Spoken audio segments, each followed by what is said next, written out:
পরীক্ষা কেন্দ্রে মোবাইল নিয়ে যাওয়ার অভিযোগে গ্রেফতার এক টেট পরীক্ষার্থী। ঘটনাটি ঘটেছে উত্তর দিনাজপুর জেলার করণদিঘি ব্লকের আলতাপুর হাই স্কুলের টেট পরীক্ষা কেন্দ্রে।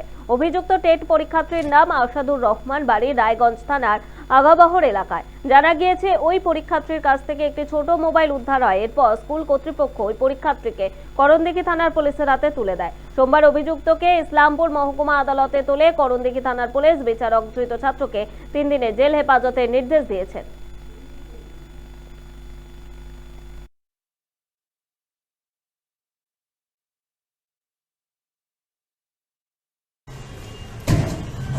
আমি যেটা জানতে পারলাম পরস্পর এই থানায় এসে, ওখানে করে বললো যে লিখিত কমপ্লেন করছে মাস্টারমশাই ওখানকার। তো যার জন্য থানা এখানটা কেসটা পাঠাতে বাধ্য হয়। তারপর তো আমি সন্ধ্যার দিকে শুনলাম যে এরকম আমার ছেলেকে নাকি আটক করছে। পরীক্ষা দিতে বসতে গিয়ে বাথরুমে গিয়েছিলো, তো বাথরুমে একটু সময় দেরি হয়েছে। ইন টাইমে ওখানটা সাহেবিক একজন ছিল, ওই সাহেবিকটা কী যেন কথাটা বলছিল। বললো এতক্ষণ সময় নষ্ট করলা কেন, কী ব্যাপার? তখন ওই বাইরেই নাকি কথা কাটাকাটি হয়েছে, কথোপকথন হয়েছে। তারপর মাস্টারমশাই ওনাকে এখন কী যে কতদূর কী করলো স্যার, আমিও তো